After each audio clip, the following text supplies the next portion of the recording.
نحمده ونصلي ونسلم على سيدنا ومولانا محمد نبي الأمين المكين الكريم الرؤوف الرحيم.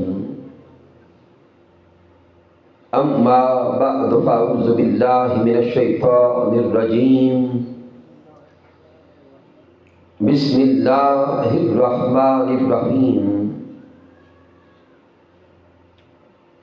قال الله تبارك وتعالى في القرآن المجيد: لقد كان لكم في رسول الله أسوة حسنة. صدق الله مولانا العظيم. ان اللہ وملائکتہ یصلون علی النبی یا ایھا الذین آمنوا صلوا علیہ وسلموا تسلیما. الصلاۃ والسلام علیک یا سیدی یا رسول اللہ وعلی آلک واصحابک یا حبیب اللہ. اللہ رب العزت کی توفیق سے اور تاجدار کائنات صلی اللہ علیہ وآلہ وسلم کے ناعلین پاک کے تصدق سے مشرا والا کی اس عظیم خوبصورت جامع مسجد میں ہم عظیم و شان محفل میلاد مصطفیٰ صلی اللہ علیہ وآلہ وسلم میں حاضر ہیں. اس عظیم محفل پاک کے انعقاد پر مبارکباد پیش کرتا ہوں انتظامیہ کے تمام ساتھیوں کو، بالخصوص جناب محترم وقاص احمد صاحب، جناب محترم محمد اشرف ممبر صاحب، جناب محترم سید رسول صاحب، جناب محترم عبد القیوم صاحب اور دیگر انتظامیہ کے جمیع احباب، بزم میں تشریف فرما جمیع علماء کرام، مشائخ اعظام، بالخصوص جناب محترم حضرت علامہ امتیاز احمد صاحب اور میرے انتہائی محترم محتشم جناب محترم محمد عمر ندیم صاحب، اور شکریہ ادا کرتا ہوں جناب محترم حافظ کامران صاحب کا کہ جن کے مسلسل رابطہ سے اور آج آپ تمام احباب کی زیارت نصیب ہو رہی ہے. آج کی بزم میں تشریف فرما ہے جناب محترم حضرت علامہ قاری محمد اقبال گوندر صاحب، ضلع نائب امیر تحریک منہاج القرآن منڈی بہاؤالدین، اور تشریف لانے والے جمیع دیوان گان مصطفیٰ صلی اللہ علیہ وآلہ وسلم. سامعین، آج کی اس محفل پاک کے لیے جس موضوع کا حکم دیا گیا وہ ہے میلاد اور سیرت مصطفیٰ صلی اللہ علیہ وآلہ وسلم. اور اس موضوع کو ایک شعر کی صورت میں اگر آج کی پوری گفتگو کو آپ کے سامنے رکھا جائے تو وہ ایک کمال کا مصرع ہے: جو نہ تھے خود راہ پر اوروں کے ہادی بن گئے. جو نہ تھے خود راہ پر اوروں کے ہادی بن گئے، کیا نظر تھی جس نے مردوں کو مسیحا کر دیا۔ گویا آج کا یہ پورا موضوع بنے گا، کیا نظر تھی جس نے مردوں کو مسیحا کر دیا۔ آئیے پہلے میلاد کو سمجھے اور میلاد مصطفیٰ کے پہلے کے ماحول کو دیکھیں کہ آقا تاجدار کائنات علیہ الصلوۃ والسلام کی ولادت سے پہلے مکہ المکرمہ میں انسان تو تھے، انسانیت نہ تھی، ذہن تو تھے، شعور نہ تھا، عقل تھی، فکر نہ تھی۔ آقا تاجدار کائنات کی ولادت اقدس سے پہلے جہالت کا دور تھا، ہر طرف ظلم تھا، ہر طرف بربریت تھی، لڑائی جھگڑے اور فسادات عام تھے۔ اور وہ ایک شاعر نے نقشہ کھینچا کہ آقا علیہ الصلوۃ والسلام کی ولادت مطہرہ سے پہلے حال یہ تھا، کبھی پانی پینے پلانے پہ جھگڑا، کبھی گھوڑا آگے بڑھانے پہ جھگڑا۔ گویا وہ مکہ کی سرزمین آقا علیہ الصلوۃ والسلام کے میلاد سے پہلے جہالت کا مرکز تھا، نہ علم تھا، نہ رہنمائی تھی، نہ کوئی ہادی تھا، نہ ہدایت تھی۔ گویا وہ سارا زمانہ جہالت میں ڈوبا ہوا تھا۔ آقا تاجدار کائنات علیہ الصلوۃ والسلام کی صورت میں مالک کائنات نے مکہ، حجاز اور عرب کی سرزمین پہ اپنا کرم کیا اور وجود محمد مصطفیٰ اس سرزمین کو عطا کر دیا۔ آقا تاجدار کائنات کی ولادت مطہرہ ہوئی، میرے محبوب علیہ الصلوۃ والسلام تشریف لائے۔ آقا تاجدار کائنات کا عرب کی سرزمین پر، حجاز کی سرزمین پر، وادی مکہ میں تشریف لانا تھا۔ ادھر میرے مصطفیٰ تشریف لائے، حضور کے آنے سے کائنات کا رنگ بدلا، کائنات کی کیفیات بدلی، دنیا میں رہنے والوں کی سوچیں بدلی۔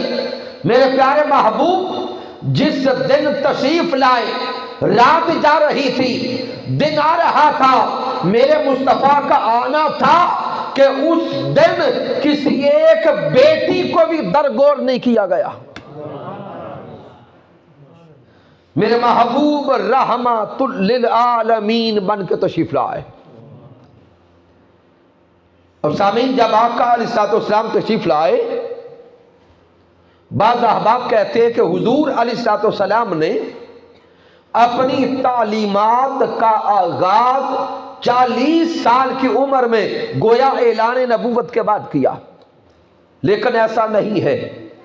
سامعین، ادھر میرے پیارے محبوب تشریف لائے، تاجدار کائنات اس کائناتی عرضی میں تشریف لائے۔ میرے حضور کا تشریف لانا تھا کہ اسی لمحے میرے مصطفیٰ نے تعلیمات کا آغاز کر دیا، یہاں تک کہ معجزات ولادت مصطفیٰ کا مطالعہ کریں۔ میرے محبوب علیہ الصلوۃ والسلام کی والدہ محترمہ حضرت سیدہ آمینہ بیان کرتی ہیں کہ جس لمحے میرے محبوب محمد مصطفیٰ صلی اللہ علیہ وآلہ وسلم کی ولادت ہوتی ہے، ولادت مصطفیٰ کا لمحہ آتا ہے، حضرت سیدہ آمینہ بیان کرتی ہیں کہ میں اپنے کمرے میں تھی کہ اچانک نگاہ آسمانوں کی طرف گئی تو آسمانوں سے میں نے 3 لمبے لمبے قد والی خواتین کو آتے دیکھا۔ آقا علیہ الصلوۃ والسلام کی امی جان بیان کرتی ہیں، وہ خواتین میرے کمرے میں اتر آئی، میں نے ان سے پوچھا کہ آنے والی ہستیوں تم کون ہو؟ وہ بول کے بتاتی ہیں، ایک ہستی نے کہا کہ میرا نام حضرت حوا ہے، ایک ہستی نے کہا میرا نام سیدہ مریم ہے، ایک ہستی نے کہا میرا نام حضرت آسیہ ہے۔ ان تینوں ہستیوں کو مالک کائنات نے محبوب علیہ السلام کی دائیاں بنا کے بھیجا۔ ذہن سوال کرتا ہے اے مالک کائنات، ان تین ہستیوں کو ہی محبوب کی دائیاں بنا کے کیوں بھیجا؟ مولا سبب کیا ہے؟ تو سامعین محترم یہاں پہ عرفاء لطیف نکتہ دیتے ہیں، سبب یہ ہے کہ ان تین ہستیوں کا تعلق تین انبیاء سے ہے۔ حضرت اماں حوا کا تعلق کس نبی سے ہے؟ حضرت آدم علیہ السلام۔ حضرت سیدہ مریم کا تعلق حضرت عیسیٰ علیہ السلام۔ حضرت سیدہ آسیہ کا تعلق حضرت موسیٰ علیہ السلام سے ہے۔ ان تینوں ماؤں کو اس لیے چنا کہ ان کا تعلق جن جن انبیاء سے ہے، ان تینوں انبیاء کی ولادت اور ان کی خلقت رب کائنات نے آثار قدرت سے کی ہے، نہ کہ بطور فطرت سے کی ہے۔ یہ ایک الگ موضوع ہے۔ مالک کائنات کے دو اطوار اور دو طریقے ہیں، ایک ہے طریق قدرت، ایک ہے طریق فطرت۔ مالک کائنات نے جب آدم علیہ السلام کو پیدا کرنا چاہا بطریق فطرت نہیں بھیجا، بطریق قدرت بھیجا ہے۔ فطرت کیا ہے؟ فطرت وہ اصول جس پہ آپ اور میں پیدا ہوئے، ماں اور باپ کا ملاپ، اس کے بعد مالک نے انسان پیدا کیے، یہ طریق فطرت ہے اور یہ قانون اب قیامت تک چلے گا۔ لیکن جب آدم علیہ السلام کو بھیجنا چاہا، مالک کائنات نے اپنی قدرت کا رنگ دکھایا۔ جب رب کائنات نے موسیٰ علیہ السلام کو بھیجنا چاہا تو موسیٰ علیہ السلام کی حفاظت کے لیے اپنی قدرت کا رنگ دکھایا۔ عیسیٰ علیہ السلام کو بھیجنا چاہا، عیسیٰ علیہ السلام کو بھیجنے کے لیے میرے رب نے اپنی قدرت کے مظاہر دکھائے۔ اب ولادت محمد مصطفیٰ کا وقت آ رہا تھا، جو سید الانبیاء بھی ہیں، سردار الانبیاء بھی ہیں، امام الانبیاء بھی ہیں۔ رب کائنات ان تینوں ہستیوں کو دکھانا چاہتا تھا، ارے اپنے اپنے نسبت والے نبی پہ مان کرنے والیوں، آ جاؤ میرے مصطفیٰ کا آنا بھی دیکھو، آؤ میرے مصطفیٰ کا آنا بھی دیکھو، میرے مصطفیٰ کا اس کائنات عرضی میں تشریف لانا بھی دیکھو۔ تو حضرت اماں حوا کو بھیجا، حضرت سیدہ آسیہ کو بھیجا، سیدہ مریم کو بھیجا، یہ تشریف لائیں۔ ان تینوں ہستیوں نے ولادت مصطفیٰ کے مظاہر کو دیکھا، ولادت مصطفیٰ کے معجزات کو دیکھا، ولادت مصطفیٰ کے نظائر کو دیکھا۔ ادھر ولادت مصطفیٰ کے نظائر کو دیکھنا تھا، پلٹ کے گئیں اور بولتی گئیں، کوئی مثل نہیں ڈھولن دی، کوئی مثل نہیں ڈھولن دی، چپ کر مہر علی اتھا جا نہیں وہ بولن دی۔ تو سامعین محترم ان تین دائیوں کو اس لیے محبوب کی دائیاں بنایا۔ تو سامعین یہ ولادت مصطفیٰ ہوئی۔ میرے آقا علیہ السلام کی امی جان بیان کرتی ہیں کہ محبوب تشریف لائے، آقا علیہ السلام کا اس کائنات میں آنا تھا کہ اچانک آواز آئی کہ آنے والے محمد کو آسمانوں کی سیر کروا دو۔ حضرت سیدہ آمینہ بیان کرتی ہے کہ یہ آواز کا آنا تھا کہ محمد مصطفیٰ میری آنکھوں سے اوجھل ہو گئے، مجھے نظر نہیں آئے۔ پہلے محبوب کائنات کو آسمانوں کی سیر کروائی گئی، پھر واپس تشریف لائے، پھر آواز آئی شرق کی سیر کرواؤ، پھر شرق کی سیر کروائی گئی، پھر آواز آئی غرب کی سیر کرواؤ، پھر غرب کی سیر کروائی گئی۔ جب یہ ساری سیر مکمل ہوئی پھر آواز آتی ہے جبرائیل اب جھنڈے لگا دو۔ امام جلال الدین السیوطی رحمت اللہ تعالی علیہ القصائص الکبریٰ میں فرماتے حضور شیخ الاسلام ڈاکٹر محمد طاہر القادری مدہ ذلہ علی سیرت الرسول میں بیان کرتے ہیں، جسٹس پیر محمد کرم شاہ الازہری رحمت اللہ تعالی علیہ سیرت النبی ضیاء النبی شریف میں بیان کرتے ہیں کہ ادھر آواز کا آنا تھا جھنڈے لگا دو، جبرائیل علیہ السلام آسمانوں سے اترے 3 جھنڈے لے کر، ایک جھنڈا مشرق میں گاڑا گیا، دوسرا جھنڈا مغرب میں گاڑا گیا، تیسرا جھنڈا کعبۃ اللہ کی چھت پہ لگا کر اعلان کر دیا گیا، اس دنیا والوں جان لو مشرق بھی میرے مصطفیٰ کا ہے، مغرب بھی میرے مصطفیٰ کا ہے، اور کعبۃ اللہ کی چھت پہ جھنڈا لگا کر اعلان کر دیا گیا کہ محمد مصطفیٰ کے آنے کا مرکزی مقام کعبۃ اللہ ہے۔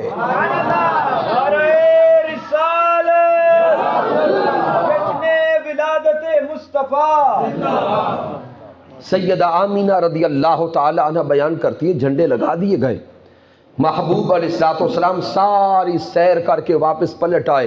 اب میں جس نقطے سے بات آگے بڑھانے لگا ہوں، حضرت سیدہ آمینہ بیان کرتی ہے محبوب واپس پلٹے، میری نگاہ پڑی، جب نگاہ پڑی تو میں نے دیکھا میرا محبوب سجدے میں ہے۔ تو گویا آقا علیہ السلام کا اس کائنات ارضی میں آنا، جس لمحے تشریف لائے اسی لمحے تعلیمات پہنچانے کا آغاز کر دیا۔ اب وہ تعلیمات کیا ہے؟ آقا علیہ السلام جب حضرت اما حلیمہ سعدیہ رضی اللہ تعالی عنہا کے پاس گئے تو سامعین آقا علیہ السلام کا ایک رضائی بھائی بھی ہے، آقا علیہ السلام بھی حضرت اما حلیمہ سعدیہ کی گود میں ہے، اور ان کا دوسرا ایک بھائی بھی ہے۔ آقا علیہ السلام نے جو پہلی تعلیم دی، میرے محبوب نے دودھ صرف اپنے حصے کا لیا، ابھی ماں کی گود میں ہے اور ایام رضاعت ہے، شیر خواری کی ظاہری عمر ہے، لیکن آقا علیہ السلام دوسرے بھائی کا حصہ نہیں لے رہے۔ گویا میرے محبوب اس دنیا میں آ کر جو پہلے پیغام دے رہے ہیں کہ محمد وہ ہے جو مساوات کا پیغام دیتا ہے، محمد صلی اللہ علیہ وسلم وہ ہے جو کسی کا حق نہیں کھاتے۔ تو آقا علیہ السلام نے ان تعلیمات کا آغاز کر دیا۔ اب محبوب علیہ السلام نے جو تعلیمات عطا فرمائی، اب میں 2 یا 3 واقعات وہ عرض کروں گا جو اعلان نبوت سے پہلے کے ہیں۔ ان میں سامعین آقا علیہ السلام کا بچپنا دنیا کے عام بچوں کی طرح نہیں تھا۔ آقا علیہ السلام کا لڑکپن دنیا کے عام لڑکوں کی طرح نہیں تھا۔ میرے محبوب علیہ السلام کی جوانی دنیا کے عام جوانوں کی طرح نہیں تھی۔ حضور علیہ السلام کی حیات طیبہ کا لمحہ لمحہ قیامت تک کے انسانوں کے لیے مشعل راہ ہے۔ یہاں تک کہ جو 2 یا 3 واقعات دیتا ہوں، جب آقا علیہ السلام کی عمر مبارک 20 سال ہوئی تو مکہ کی سرزمین پہ ایک واقعہ پیش آتا ہے جس واقعہ کو حلف الفضول کہتے ہیں۔ واقعہ کا نام کیا ہے؟ اونچا بولیں گے، حلف الفضول۔ یہ ایک معاہدہ ہے، ایک وعدہ ہے۔ حلف کہتے ہیں قسم اٹھانے کو، قرآن اٹھانے کو، وعدہ کرنے کو، اور فضول یہ لفظ فضل کی جمع ہے۔ گویا اس وعدہ میں 3 وہ شخصیات موجود تھیں جن کا نام فضل ہے، اس لیے اس کو حلف الفضول کہتے ہیں۔ اب واقعہ کیا ہے کہ مکہ کی سرزمین پر ایک تاجر آیا اپنا سامان تجارت لے کر، اور مکہ کے سرداروں میں سے ایک سردار نے اس تاجر سے مال لیا اس کا نام بعض کتب میں آس بن وائل آیا ہے اور بعض کتب میں ولید بن مغیرہ آیا ہے۔ اس تاجر سے سارا سامان لے لیا۔ جب اس تاجر نے اس سامان کی اجرت مانگی، رقم مانگی، پیسہ مانگا، تو اس سردار نے اس کا حق دینے سے انکار کر دیا۔ یعنی مال لے لیا، سامان لے لیا، لیکن اس کی رقم نہیں دی۔ اب وہ تاجر مکہ المکرمہ میں چوک میں کھڑے ہو کر پکار لگا رہا ہے کوئی مجھ غریب کی مدد کرنے والا؟ ہے کوئی مجھ پردیسی کی مدد کرنے والا؟ مکہ کے دوسرے سردار اس غریب، اس پردیسی، اس تاجر کی آواز تو سنتے ہیں لیکن مدد کے لیے قریب کوئی نہیں جاتا، چونکہ یہ ایک عام رواج تھا وہاں پہ دوسروں کا مال چھین لینا، حق ادا نہ کرنا، ظلم کرنا، بربریت کرنا، اور اگر کوئی مانگنے پہ آئے تو اس کی گردن اتار دینا، یہ معمول تھا وہاں کا۔ میرے آقا علیہ الصلوۃ والسلام کے محبوب کانوں تک اس مظلوم کی آواز پہنچی، ہے کوئی مجھ مظلوم کی مدد کرنے والا؟ میرے محبوب نے آواز سنی، میرے آقا چل پڑے اس غریب تاجر مظلوم کی طرف۔ آقا علیہ الصلوۃ والسلام نے جا کے اس کی بات سنی، اس نے اپنی رودات سنائی۔ میرے محبوب علیہ الصلوۃ والسلام نے اس کی بات سنی اور مکہ کے سرداروں کو اکٹھا کر لیا۔ عمر آقا کی کتنی ہے؟ 20 سال۔ ابھی اعلان نبوت نہیں ہوا۔ آقا علیہ الصلوۃ والسلام نے مکہ کے سرداروں کو جمع کیا، اپنے دوستوں کو جمع کیا، اور اس غریب پردیسی تاجر مظلوم کی داد رسی کرنے کے لیے آواز اٹھائی۔ محبوب علیہ الصلوۃ والسلام کی آواز میں اتنی جرت تھی اور اتنی قوت تھی کہ اب وہ مکہ کے سارے سردار آقا علیہ الصلوۃ والسلام کے پیغام کو رد نہ کر سکے۔ آقا علیہ الصلوۃ والسلام نے جب دوستوں کو اکٹھا کیا، کچھ اپنے ہم نواؤں کو جمع کیا، تو ایک وعدہ کیا ایک دوسرے کے ساتھ۔ وہ وعدہ اور معاہدہ یہ تھا کہ اس مکہ کی سرزمین پر آج کے بعد ہم کسی کے ساتھ ظلم نہیں ہونے دیں گے۔ مکہ کی سرزمین پہ کسی کا حق نہیں کھایا جائے گا، یہاں پہ کسی کو ظلم کرنے کی اجازت نہیں دی جائے گی۔ تو آقا تاجدار کائنات نے 20 سال کی ظاہری عمر مبارک میں مظلوم کے حق میں آواز اٹھائی، ظلم کے خلاف آواز اٹھائی، بربریت کے خلاف آواز اٹھائی، یہاں تک کہ آقا علیہ الصلوۃ والسلام نے مظلوم کا حق دلوایا۔ اور سامعین، آپ کتب سیرت کا مطالعہ کریں، آقا علیہ الصلوۃ والسلام نے 40 سال کی عمر مبارک میں نبوت کا اعلان کیا، پھر کم و بیش 13 سال مکی ہیں، پھر میرے محبوب مدینہ ہجرت فرما کر تشریف لائے۔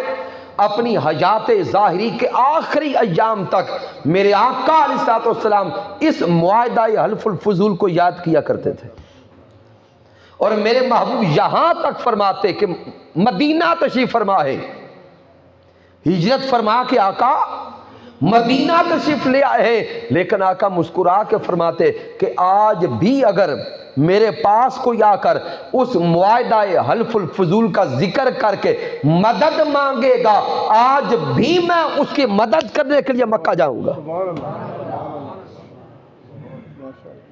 تو آقا علیہ الصلوۃ والسلام کے چاہنے والوں، حضور کے امتیوں، جوانوں، غور تو کرو، میرے آقا علیہ الصلوۃ والسلام اعلان نبوت سے پہلے بھی حق، انصاف کا ساتھ دینے کے لیے دن رات کوشاں رہے، اور آج ہم حضور علیہ الصلوۃ والسلام کا کلمہ شریف پڑھ کے بھی آئیے اپنے بارے میں غور کریں، کیا ہم مظلوم کا ساتھ دینے کے لیے تیار ہیں؟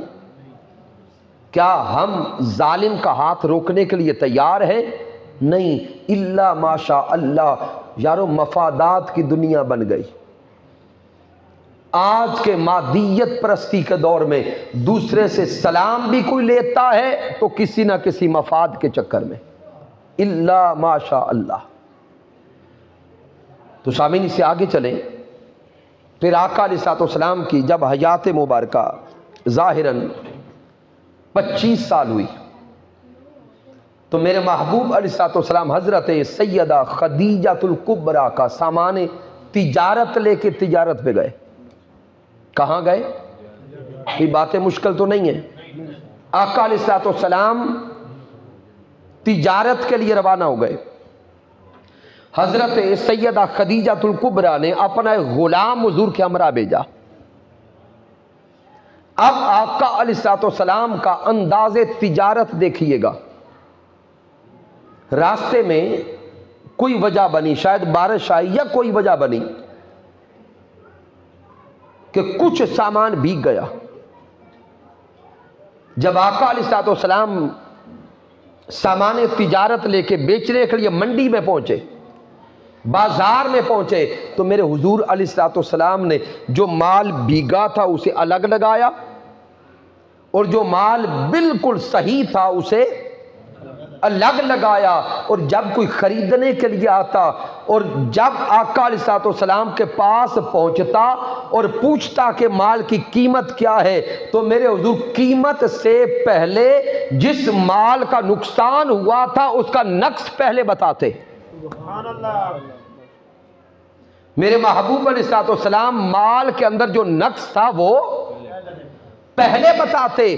اب سامعین اس دور میں جب جہالت کا دور ہے، مفاد کا دور ہے، لوٹ مار کا دور ہے، ان لوگوں نے واحد ایسا تاجر دیکھا جو اپنے مال کا نقص پہلے خود بتا رہا ہے. اور آج ہمارا حال کیا ہے؟ ہم اپنا خراب مال اچھے میں ملا کے اچھا کر کے بیچتے ہیں. خراب موبائل صحیح موبائلوں میں ملا کے بیچتے ہیں. خراب پھل اور فروٹ صحیح اور درست پھل کے اندر ملا کے بیچ دیتے ہیں اور کہلاتے یہ ہیں کہ غلامی رسول میں موت بھی قبول ہے. میں معذرت کے ساتھ یہ جملے کہنے لگا اور میں خود شامل ہوں یہ نعرہ لگانے میں. سامعین محترم، اب دیکھیں کہ مسلمانوں کا ملک ہے، 98% سے زائد یہاں مسلمان رہتے ایک نہیں. ایک محلے میں 10 مساجد ملیں گی، لیکن 10 کلومیٹر پہ خالص دودھ نہیں ملے گا.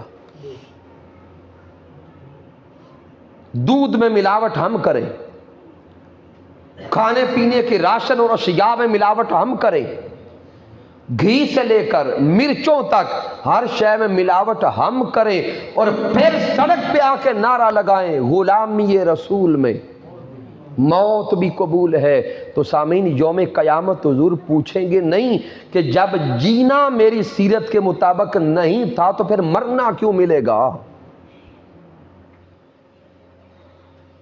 تو آقا علیہ الصلوۃ والسلام جب منڈی میں سامان تجارت لے کے پہنچے تو میرے حضور اپنے سامان تجارت کا نقص خود اپنی زبان سے بیان کرتے. شام کی منڈیوں میں، مکہ کی منڈیوں میں اور قرب و جوار کی جتنی منڈیاں ہیں وہاں پہ حضور کے نام کا شہرہ آ گیا، چرچا ہونے لگ گیا کہ ایک تاجر ایسا ایماندار بھی ہے جو اپنے سامان تجارت کا نقص خود بیان کرتا ہے. اور پھر اگلی حیرت کی بات یہ ہے، جب میرے حضور اس قافلہ تجارت سے واپس پلٹے تو آقا علیہ الصلوۃ والسلام نقصان سے نہیں پلٹے، نفع سے پلٹے. نفع سے پلٹے. اور حضرت سیدہ خدیجہ الکبریٰ کا وہ غلام، اس نے ساری باتیں آ کے حضرت خدیجہ الکبریٰ کو بتا دی. انہی باتوں کا سننا تھا کہ حضرت خدیجہ الکبریٰ نے فوراً کوشش کی کہ محبوب کی طرف نکاح کا پیغام بھیجا جائے. تو آقا علیہ الصلوۃ والسلام کے عاشقوں، آؤ اپنی زندگی حضور کی سیرت کے مطابق ڈھالنے کی کوشش کریں۔ پھر سامعین اس سے آگے غور کریں، میرے محبوب علیہ الصلوۃ والسلام نے اس معاشرے کو امن دیا۔ کیا دیا؟ امن دیا۔ میرے حضور نے ظلم، بربریت، قتل و غارت کو مٹایا، اور محبوب نے امن و راشدی کا پیغام پہنچایا۔ اور کیسے پہنچایا؟ جب آقا علیہ الصلوۃ والسلام کی عمر مبارک 35 سال ہوئی۔ کتنی؟ 35 سال۔ تو آقا علیہ الصلوۃ والسلام کی جب عمر مبارک 35 سال تھی تو کعبۃ اللہ کی تعمیر نو ہوئی۔ کیا ہوا؟ کعبۃ اللہ کو شہید کر کے پھر تعمیر کیا گیا، اور یہ وہی تعمیر ہے جب حتیم کو باہر نکالا گیا۔ آپ احباب زیارت کرتے ہیں کعبۃ اللہ کی، وہاں ایک آپ کو سرکل ملتا ہے کعبۃ اللہ کی دیوار کے ساتھ، جسے حتیم کہتے ہیں۔ اس تعمیر سے پہلے یہ حتیم کا حصہ کعبہ کے اندر شریک شامل تھا، بلڈنگ میں تھا۔ تو سامعین، جب تعمیر کعبہ تکمیل کو پہنچی، اور یہ وہ تعمیر کعبہ ہے جس میں میرے محبوب علیہ الصلوۃ والسلام نے خود پتھر اٹھا اٹھا کے پہنچائے۔ جناب محترم محمد عمر ندیم صاحب موجود ہیں، ام القرآ کے ٹائٹل سے انہوں نے پوری تاریخ لکھی ہے کعبۃ اللہ کی اور مکہ المکرمہ کی۔ آپ مطالعہ کیا کریں، وہ ایک ریسرچ پیپر ہے۔ تو سامعین، جب آقا علیہ الصلوۃ والسلام اس تعمیر کعبہ میں شریک تھے، ایک وقت آیا کہ جب تعمیر کعبہ یعنی دیواریں کم و بیش مکمل ہو گئیں، اب حجر اسود کو نصب کرنا تھا دیوار میں۔ تو جب حجر اسود کی تنصیب کا موقع تھا تو مکہ کے سب قبائل چاہتے تھے کہ یہ اعزاز ہمیں ملے۔ حجر اسود کو نصب کرنے کا موقع آیا، وہ سارے کے سارے قبائل، ان قبائل کے سردار کھڑے ہو گئے۔ ہر قبیلے کا سردار کہتا کہ یہ اعزاز میں لوں گا۔ قریب تھا کہ تنصیب حجر اسود کے سبب سے پھر مکہ المکرمہ میں جنگ چھڑ جائے، یہاں تک کہ انہیں ایک سوچ آئی، جس سوچ نے انہیں راستہ ہدایت دے دیا کہ وہ جنگ سے بچ گئے۔ وہ سوچ کیا تھی کہ تنصیب حجر اسود، یہ اعزاز اور یہ حق ہم اس کو دیتے ہیں جو صبح سب سے پہلے حرم مکہ میں آئے گا۔ ادھر یہ اعلان کر کے واپس پلٹ گئے، اور جب صبح حرم مکہ میں اور حرم کعبہ میں آنے کا وقت تھا، جس ہستی کو میرے رب نے سب سے پہلے حرم میں بھیجا، وہ ذات آپ کے اور میرے محبوب حضرت محمد مصطفیٰ کی ذات تھی۔ جب آقا علیہ الصلوۃ والسلام تشریف لائے تو ابھی تک میرے محبوب نے چونکہ نبوت کا اعلان تو فرمایا نہیں تھا، اور آقا علیہ الصلوۃ والسلام کی پچھلی 35 سالہ زندگی کا ایک ایک لمحہ مکہ والوں کے سامنے تھا، جس میں امانت بھی تھی، دیانت بھی تھی، صداقت بھی تھی، اعزاز بھی تھا، عزت بھی تھی، ادب اور احترام بھی تھا۔ جب آقا علیہ الصلوۃ والسلام کو سب قبائل نے دیکھا تو سب قبائل بیک زباں کہتے ہیں، جو فیصلہ محمد بن عبداللہ کریں گے ہم وہ فیصلہ قبول کریں گے۔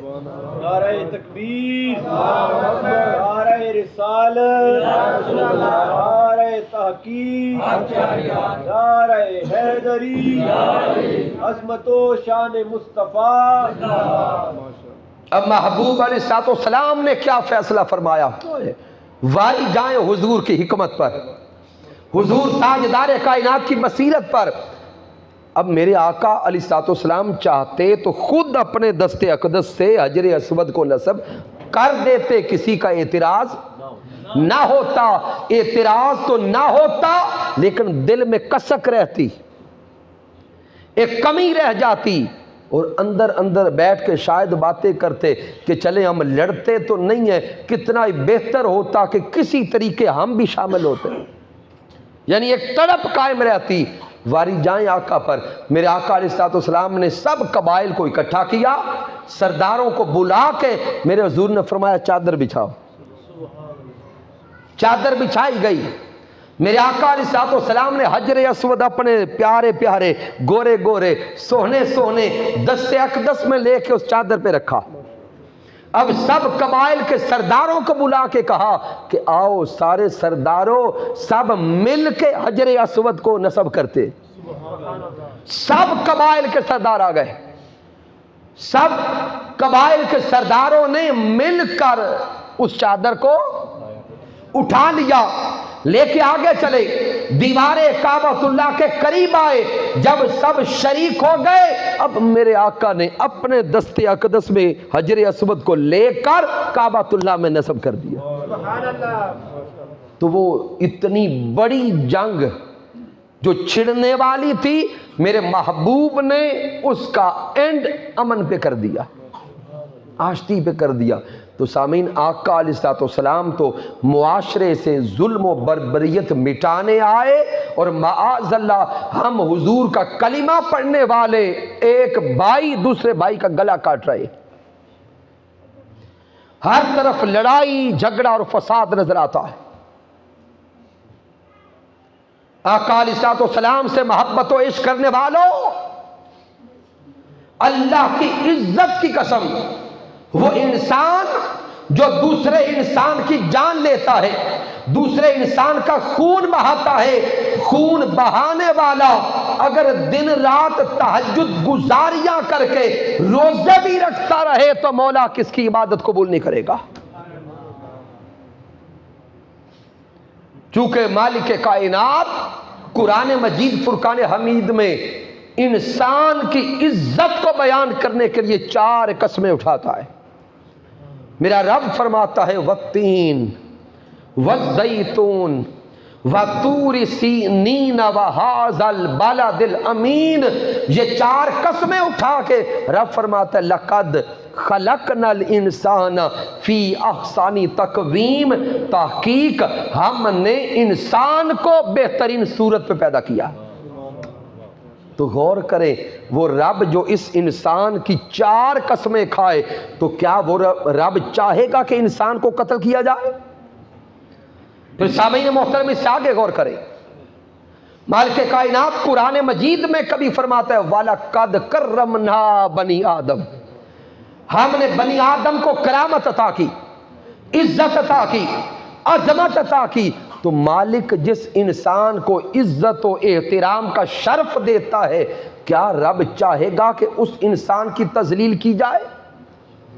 پھر آئیے آخری حصے کی طرف آئیں، اور آپ سے ایک میں سوال کرنا چاہتا ہوں کہ کیا آپ جانتے ہیں کہ مومن کسے کہتے، اور کیا آپ جانتے ہیں کہ مسلم اور مسلمان کسے کہتے؟ آئیے آج حضور علیہ الصلوۃ والسلام کی زبان سے مومن اور مسلم کی تعریف یاد کر کے جائیں. لفظ مومن یہ ایمان سے ہے، جو ایمان لایا وہ مومن کہلایا. کون؟ جو اونچا بولیں گے، ایمان لایا وہی مومن کہلایا. تو سامعین محترم، لفظ ایمان، لفظ مومن، اس کا مادہ 3 حروف ہے، الف میم نون. ان 3 حروف کو ملائیں تو کیا لفظ بنے گا؟ اونچا بولیں گے، امن. تو وہ ایمان جس ایمان کو قبول کر کے آپ اور میں معزز بن گئے، اس ایمان کی بنیاد ہی امن ہے. تو جس ایمان کی بنیاد امن ہے، تو مجھے بتائیے گا دہشت گرد کیا کبھی مومن کہلا سکے گا؟ نہیں بن سکتا. پھر آئیے لفظ مسلم کی طرف. اسلام سے مسلم بنا، یعنی جو اسلام لایا وہی مسلمان کہلایا. تو لفظ اسلام کا مادہ سین لام میم، سالامہ یا سلم. سامعین محترم، یہ جو لفظ ہے سین لام میم، اس کا معنی سلامتی ہے. اس کا معنی کیا ہے؟ سلامتی. تو گویا لفظ ایمان کے اندر بھی امن کا پیغام، لفظ اسلام کے اندر بھی امن اور سلامتی کا پیغام. تو وہ جو الفاظ مالک کائنات نے ایمان اور اسلام کے لیے عطا کیے، ان کے مادہ میں امن ہے، آشتی ہے، سلامتی ہے، پیار ہے، محبت ہے. تو وہ اسلام اور ایمان جو امن اور سلامتی کا پیغام لایا ہے، اس اسلام کو قبول کرنے والا کبھی کسی کی گردن نہیں کاٹ سکتا. سامعین، آقا علیہ الصلوۃ والسلام نے مسلمان کی تعریف بھی کر دی ہے، جس کو امام بخاری صحیح بخاری میں لائے، امام مسلم صحیح مسلم میں لائے. میرے آقا علیہ الصلوۃ والسلام نے فرمایا المسلم من سلم المسلمون من لسانہ ویدہ. میرے آقا نے فرمایا جان لو کہ مسلمان وہ ہے، مسلمان وہ ہے المسلم من سلم المسلمون من لسانہ ویدہ. حضور نے فرمایا مسلمان وہ ہے جس کے ہاتھوں سے اور جس کی زبان سے دوسرے مسلمان محفوظ ہو جائے.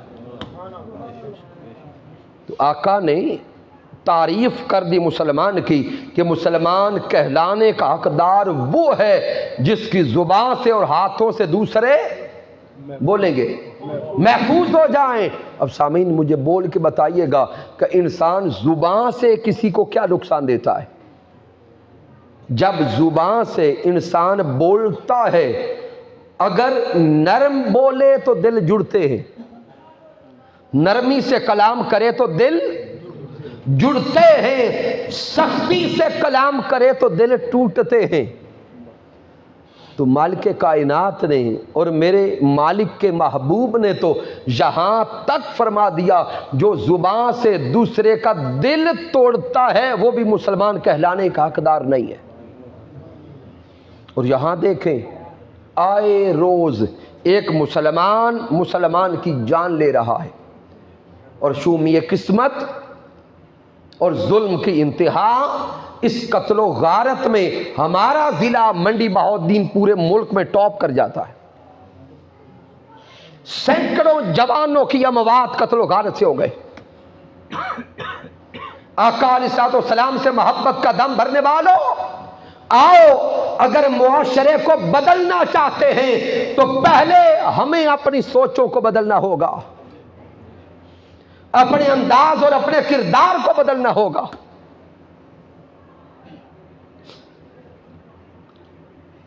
اور آخری حصے کی طرف آ گیا کہ محبوب علیہ الصلوۃ والسلام کی حیات طیبہ کا مطالعہ کریں. میرے محبوب علیہ الصلوۃ والسلام کی زندگی کے جو چند خاص پہلو ہیں، ان میں ایک سب سے عظیم پہلو ہے معاف کر دینا. کیا ہے؟ معاف کر دینا. میرے آقا علیہ الصلوۃ والسلام نے تو دشمنوں کو بھی معاف کر دیا. سامعین احادیث نبوی کا مطالعہ کریں. آقا علیہ الصلوۃ والسلام کے پاس ایک بدو آیا، دیہاتی، اور اس نے محبوب علیہ الصلوۃ والسلام کے قریب آ کر بد زبانی کے طریقے سے، ظاہری بدتمیزی کے طریقے سے محبوب کو بلایا، اور حضور نے ایک چادر زیب تن کر رکھی تھی، اس چادر کو پکڑ کے کھینچا اور اتنی سختی سے میرے آقا کی چادر کو کھینچا کہ میرے حضور کے نرم و نازک گردن مبارک پہ نشان پڑ گیا. صحابہ جلال میں آ گئے. میرے محبوب علیہ الصلوۃ والسلام نے صحابہ کو روک لیا. میرے آقا نے فرمایا چھوڑ دو، یہ بدو ہے، دیہاتی ہے، اسے اس بارگاہ کے آداب کا علم نہیں ہے. میرے حضور علیہ الصلوۃ والسلام مسکرا کے اس سے کلام کرتے ہیں. میرے حضور فرماتے بول کیا چاہتا ہے؟ وہ آقا کی بارگاہ میں کچھ مانگنے آیا. آقا علیہ الصلوۃ والسلام نے اس کی سنی اس نے کوئی دنیا کی حاجت تھی وہ بیان کی، میرے آقا نے مسکرا کے اس کی پوری کر دی۔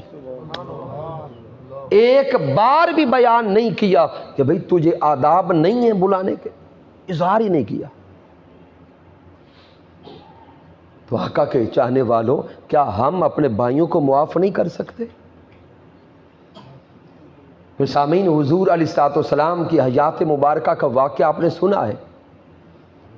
جب مکہ والوں نے ظلم و بربریت کی انتہا کر دی تو میرے آقا نے طائف کا سفر کیا، اور طائف والوں کو جا کے میرے آقا نے دعوت اسلام دی۔ طائف والے بھی جاہل تھے، ان پڑھ تھے، گنوار تھے۔ میرے آقا علیہ السلام انہیں امن، سلامتی، ایمان کی دعوت دیتے ہیں اور وہ آگ بگولا ہو گئے۔ آقا علیہ السلام پہ پتھر برسائے، انہوں نے اوباش لونڈوں کو حضور کے پیچھے لگا دیا۔ اب آقا علیہ السلام آگے چلے اور وہ اوباش لونڈے میرے حضور پہ آوازیں بھی کستے تھے اور پیچھے سے پتھر بھی مارتے تھے۔ ان پتھروں کے لگنے سے میرے محبوب کا جسم اقدس لہو لہان ہو گیا۔ میرے آقا کے جسم اقدس سے اتنا لہو بہا، سیرت مطہرہ کا مطالعہ کریں کہ حضور کا لہو مبارک نعلین مبارک تک آ گیا۔ میرے حضور نے ایک باغ میں جا کے پناہ لی، وہاں آسمانوں کا اور پہاڑوں کا فرشتہ حضور کی بارگاہ میں آ گیا۔ جبرائیل علیہ السلام بھی تھے، دیگر فرشتے بھی موجود تھے، اور آ کے عرض کرتے، سونے آقا اگر آپ اجازت دیں اور اگر آپ حکم دیں تو ہم ان طائف والوں کو زمین سے اٹھا کے اتنا اوپر لے جائیں اور یوں اوندے منہ مارے کہ طائف والوں کا نام و نشان ختم ہو جائے۔ اب عاشقوں، دل پہ ہاتھ رکھ کے بتانا، کیا آج بھی ہماری یہ کیفیت بن رہی ہے کہ نہیں، کہ ان کو ختم ہو جانا چاہیے جو محبوب علیہ السلام پہ پتھر برسائے، لیکن واری جائیں اس محبوب کی شان پر، صدقے جائیں محبوب کے حوصلے پر۔ میرے آقا فرماتے، فرشتوں نہیں، میرے رب نے مجھے رحمت کا پیکر بنا کے بھیجا ہے، میرے اللہ نے مجھے رحمت کا پیکر بنا کے بھیجا ہے۔ کیا ہوا کہ ان کو میری بات سمجھ نہیں آئی، ان کی نسلوں کو سمجھ آئے گی اور ان کی نسلیں میرا کلمہ پڑھے گی۔ پھر حضور کی زبان اقدس سے ان کلمات کا نکلنا تھا کہ قبول ہو گئے۔ یہی ہوا کہ وہی طائف والے جو پتھر برساتے تھے ان کی نسلیں میرے آقا کی غلام ہو گئے۔ سامعین، ایک دو نہیں، سینکڑوں واقعات ایسے، اور ہم ایک چھوٹی چھوٹی بات پہ لڑ پڑتے۔ ہم گاؤں کے رہنے والے لوگ، ایک بنی پہ لڑائی ہوتی ہے،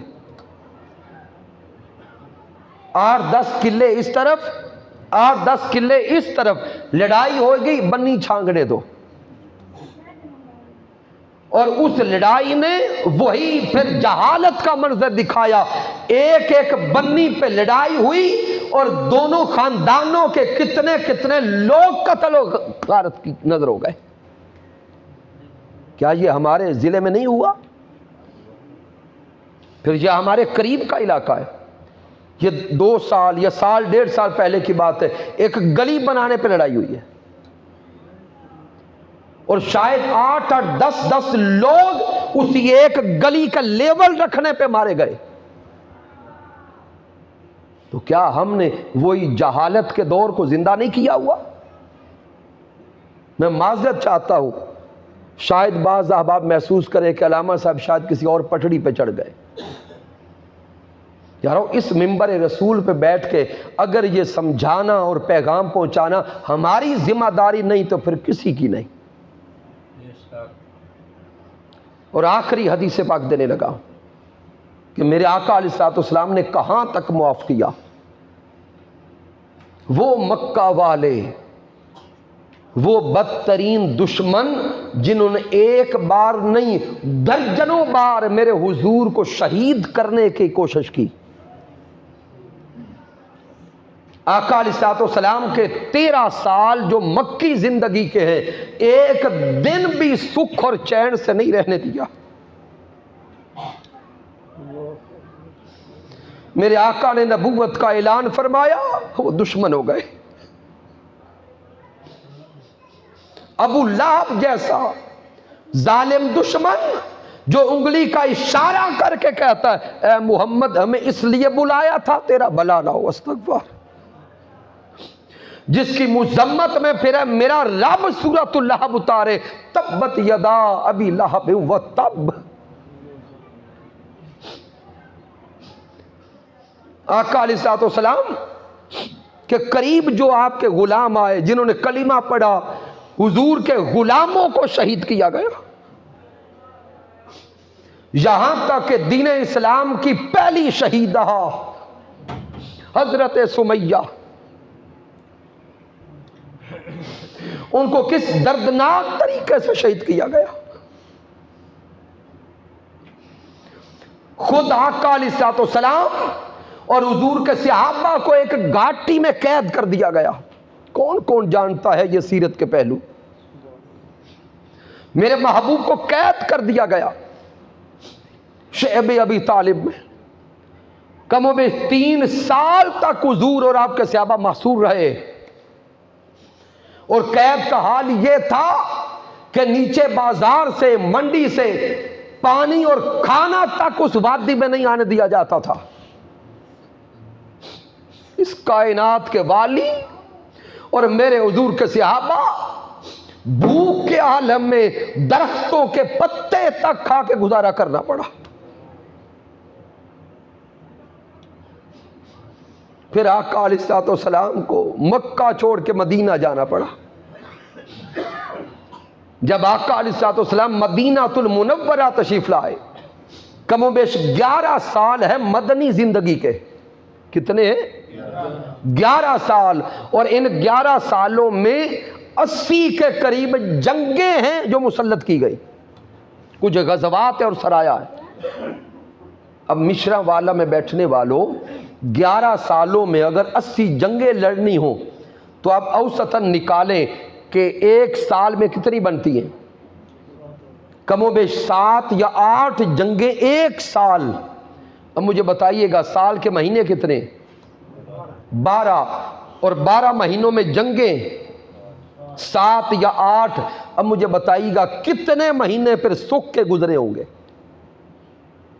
لیکن واری جائیں آقا پر، میرے آقا علیہ الصلوۃ والسلام نے سن 8 ہجری میں مکہ فتح کر لیا، مکہ المکرمہ فتح ہو گیا۔ وہ سارے دشمن جنہوں نے ساری زندگی میرے حضور کو ستانے کی کوشش کی، معاذ اللہ، جب مکہ المکرمہ فتح ہو گیا، اب وہ سارے دشمنان اسلام گردنیں جھکائے کھڑے، گردنیں جھکی ہیں سب کی، ہر کسی پہ خوف طاری ہے اور ڈر رہے ہیں شاید ہماری گردنیں اتار دی جائیں گی۔ میرے محبوب مکہ المکرمہ میں داخل ہوئے، میرے حضور فرماتے ہیں کعبۃ اللہ کی چابی کہاں ہے؟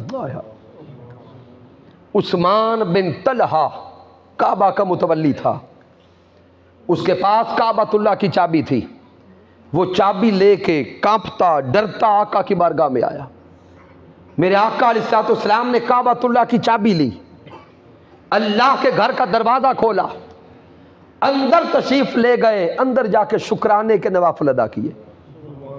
جب نوافل ادا کر کے باہر تشریف لائے تو وہ عثمان بن طلحہ ابھی وہیں پہ خوف کی کیفیت میں کھڑا تھا، ڈر رہا تھا کہ آج گردن اتار دی جائے گی۔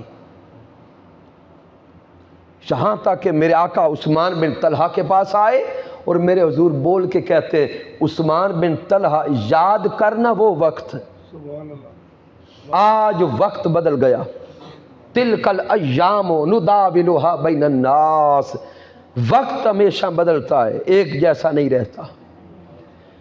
اور کس طرف میرے حضور نے اشارہ کر کے یاد کروایا، جب میرے آقا نے مکہ سے مدینہ جانے کا ارادہ کیا، میرے حضور نے عثمان بن طلحہ کو کہا تھا، عثمان بن طلحہ کعبہ کا دروازہ کھول، میں اندر جا کے نوافل ادا کرنا چاہتا ہوں۔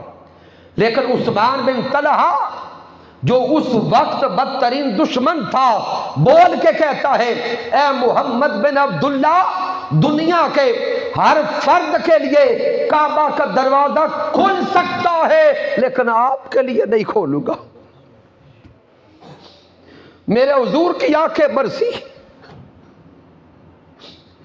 میرے آقا علیہ الصلوۃ والسلام جب مکہ کو چھوڑ کے مدینہ جانے لگے،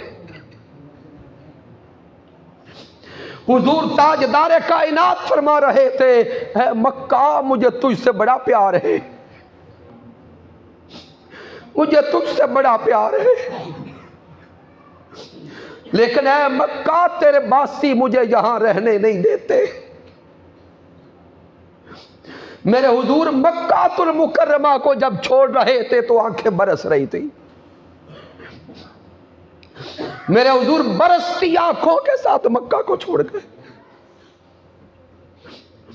سن 8 ہجری اب مکہ المکرمہ فتح ہو چکا تھا۔ کعبۃ اللہ کی چابی میرے سونے آقا کے دست اقدس میں تھی۔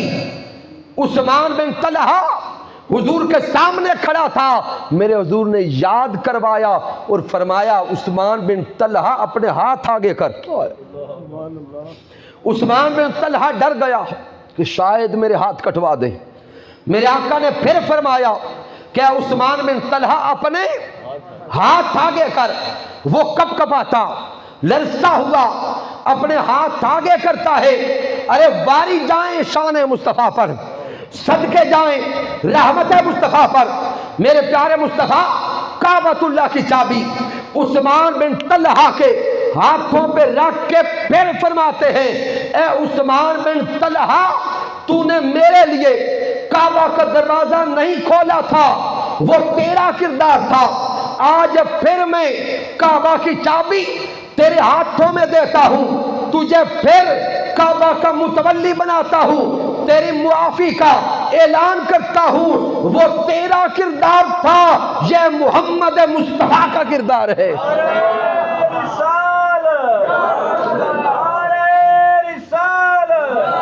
عظمت و شان مصطفیٰ، عظمت و شان مصطفیٰ، جرت و بہادری، جرت و بہادری۔ آقا علیہ الصلوۃ والسلام سے محبت کرنے والوں، حضور کے دیوانوں، حضور کی عاشقوں، آئیے یہ نعرہ درست ہے غلامی رسول میں، موت بھی، اونچا بولے، موت بھی قبول ہے۔ یہ نعرہ درست ہے، ہمیں دن رات لگانا چاہیے، لیکن یاد رکھ لیں، غلامی رسول میں موت قبول کرنے والوں کو یہ چاہیے کہ وہ غلامی رسول میں یہ زندگی کے دن بھی پہلے قبول کر لے۔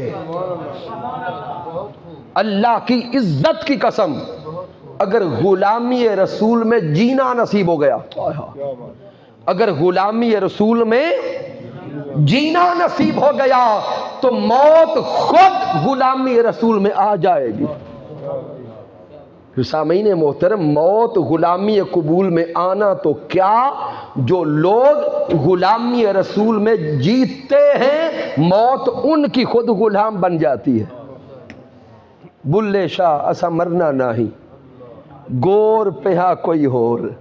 تو جو غلامی میں جیتے ہیں پھر وہ یہی کہتے ہیں کہ اسا مرنا نہیں، گور پیا کوئی ہور، پھر کچھ اور حال ہوتا ہے۔ تو آئیے اپنی زندگیوں کے دن بدلیں، اپنا کردار بدلیں، اپنے اطوار بدلیں۔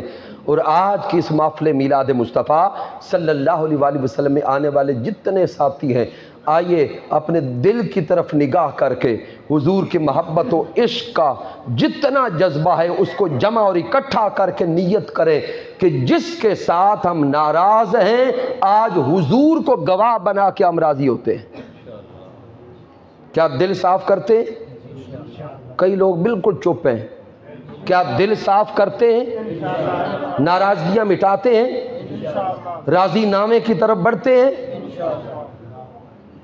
کئی احباب ابھی سوچ رہے ہیں بس چلو میں نے دل صاف کر لیا، جس کے ساتھ میں ناراض تھا میں راضی ہو گیا. دل تو صاف کر لیا لیکن انہوں بلانا پہلے میں کوئی نہیں. میں اپنے لو دل صاف کر لیا لیکن بلانا میں کوئی نہیں. او دے گھر پہلو میں جانا کوئی نہیں. سامعین یہ دھوکہ ہے، یہ فراڈ ہے، اپنے ساتھ بھی اور معاذ اللہ رب رسول کے ساتھ بھی. اگر واقعی دل صاف کر لیے، ہاتھ کھڑے کر کے بتائیں کیے؟ اگر واقعی رب رسول کی خاطر دل صاف کر لیے ہیں تو پہلے اس کو بلانا بھی آپ نے ہے. چونکہ یہ حضور کی سیرت کا پیغام آپ نے سنا ہے، ابھی تک اس نے نہیں سنا. اور کئی احباب کے ذہن میں ایک فلم چلتی ہے، پیچھے کچھ نہ کوئی ڈائریکشن ہوتی ہے. وہ سوچ رہے ہوں گے کہ اگر میں نے اسے پہلے بلایا یا وہ گھر میں پہلے چلا گیا تو شاید گھر والے یا خود بول کے کبھی کون میرے بغیر گزارا نہیں ہویا. اگر اتنے جو گئے ہیں تو لڑیا کیوں ہیں؟ تو سامعین ان باتوں کو نکالیں. یہ شیطانی وساوس ہے، یہ جھوٹی انا ہے، جھوٹا تکبر کا بت ہے. اللہ رسول کو راضی کرنے کے لیے پہلی ٹیلی فون کال آپ کریں، سلام اور مصافحہ کے لیے پہلا ہاتھ آپ بڑھائیں، اس کے گھر میں پہلا قدم آپ رکھیں. جو ایک انسان اور مسلمان دوسرے انسان اور مسلمان کو راضی کرنے کے لیے چل کے جاتا ہے، اس کا چل کے جانا، ایک ایک قدم اٹھانا، اس کا ایک ایک قدم اٹھانا جنت کی طرف جانا ہے. اب یہ آپ کی مرضی کہ ہم کیا جنت کے راستے پہ چلتے ہیں یا نہیں چلتے. آج کی اس عظیم الشان محفل میلاد مصطفیٰ صلی اللہ علیہ وآلہ وسلم کے انعقاد پر میں بار دیگر مبارکباد پیش کرتا ہوں انتظامیہ کے تمام ساتھیوں کو، محترم عبد القیوم صاحب، محترم سید رسول صاحب، محترم محمد اشرف ممبر صاحب، محترم وقاص احمد صاحب، اور اس مسجد کا امام و خطیب جناب محترم علامہ امتیاز احمد صاحب اور دیگر پوری ٹیم کے جمیع احباب. دعا کرتے ہیں کہ مالک کائنات ہمارے من کو عشق مصطفیٰ سے منور کرے اور ہمارے تن کو سیرت مصطفیٰ سے مزین کرے. کی محمد سے وفا تو نے تو ہم تیرے ہیں، یہ جہاں چیز ہے کیا لوح و قلم تیرے ہیں. میں نے جو کچھ بیان کیا اگر اس میں کوئی کمی ہے، کوئی کجی ہے، کوئی غلطی ہے تو مجھ ناچیز کی طرف سے ہے، مالک کائنات معاف فرمائے. اگر اس میں کوئی اچھائی اور کمال ہے تو اللہ کی عزت کی قسم میرا کوئی کمال نہیں، یہ اللہ کا کرم ہے اور آقا علیہ الصلوۃ والسلام کی رحمت ہے.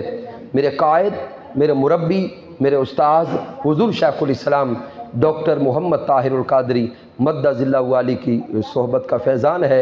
اور سامعین آخری بات یہ عرض کرنے لگا ہوں کہ بعض احباب کئی بار آپ کے علاقے سے یا دیگر گرد و نواح سے مہینے کے درمیان رابطہ کرتے ہیں محفل کے لیے ٹائم لینے کے لیے. تو یہ میری مجبوری اور پریشانی ہے کہ جب یکم کے بعد یا 3-4 تاریخ گزر جاتی ہے تو پھر اس مہینے کا شیڈول میرا مکمل فائنل طے پا جاتا ہے. اگر بعض احباب نے محبت ہے، چاہت ہے، پیار ہے، ٹائم لینا ہو تو وہ یکم سے پہلے چند دن اگر رابطہ فرما لیا کرے تو اسے اگلے مہینے میں کوئی ڈیٹ ایڈجسٹ کر لیا کروں. اللہ رب العزت یہ ساری محبتیں آپ کی ہیں، یہ ساری چاہتیں آپ کی ہیں. آپ کو علم ہے کہ یہ آپ کا اور میرا علاقہ ایک ہے. بادشاہ پور سے ہوں، لاہور مرکز منہاج القرآن پہ ذمہ داریاں ہیں، ڈیوٹیز ہیں. بس انہی ڈیوٹیز کی وجہ سے پھر پورا مہینہ پورے پاکستان میں خدمات چلتی رہتی ہیں. اللہ رب العزت یہ محبتیں تا قیامت اور بعد از قیامت بھی اسی طرح قائم اور دائم رکھے. اور جناب محترم محمد عمر ندیم صاحب یہ ہمارے بزرگ ہیں، ہمارے شفیق ہیں، ہمارے رہنما ہیں. ان کے ساتھ ایک پرانا تعلق ہے ریڈیو FM 98 سے اور سم تھنگ آگے زندگی کی کئی گوشوں میں ان سے ہم رہنمائی لیتے ہیں. اللہ رب العزت ہمیشہ انہیں سلامت رکھے. وما علینا الا البلاغ المبین.